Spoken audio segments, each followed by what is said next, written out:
Hey folks, Jay here with Living Everyday Outdoors. Today I'm going to smoke venison. I do this every year for our Thanksgiving and our Christmas for our extended family. I just wanted to share with you how I go about it. So let's get started. I've set up all my items to get prepared for this cook. And what I use most of the time is the Brinkman Gourmet Charcoal Smoker. So I'm using lump charcoal here in the pan. This will be the fire pan. This unit comes completely apart. It's just the empty barrel lid. I soak the shells in water so that they will not burn as fast as they would if they were dry. So I got to get this fire going, and I'll show you how to assemble this smoker and get it prepared to put the venison on. Okay, here we go. We're going to get started. We got to get that going, and then I will assemble the round Brinkman Gourmet Charcoal Smoker.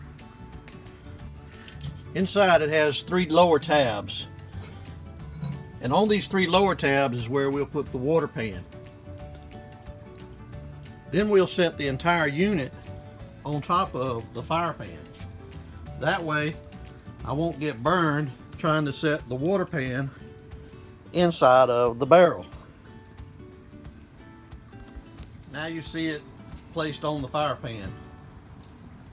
So our next step will be to put the grills in, and I always put one grill right above the fire pan like so.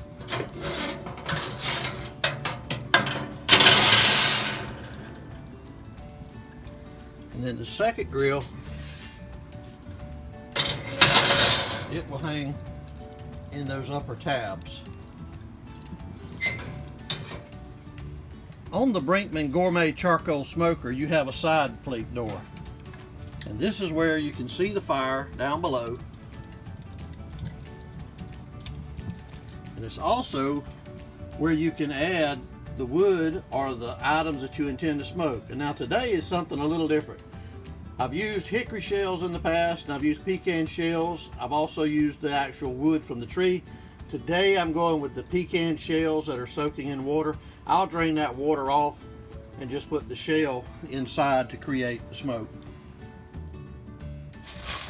Last night I prepared this venison hams. I trimmed the hams and I put the meat in this bowl, kept it in the refrigerator overnight. I soaked it in a marinade. And this is no mystery, I don't have a marinade of choice. However, I do like a couple of them. This one is Moore's Meat Marinade, and it's also Dale's Low Sodium Marinade. It's a mixture of the two. I'm only going to use the top rack today, so it's ready to close up. Alright, I'm placing the lid on the barrel. This is actually organized chaos. You can see that I've poured the water off. It's easier to just do it on the concrete. Now the shells don't have any running water in them, and I'll throw them in there inside the fire pit.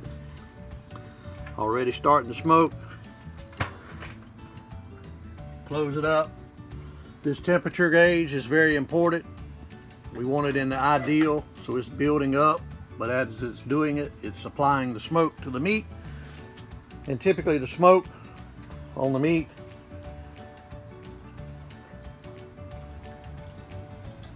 as you can see is starting to smoke pretty good now. This temperature is actually starting to raise a little.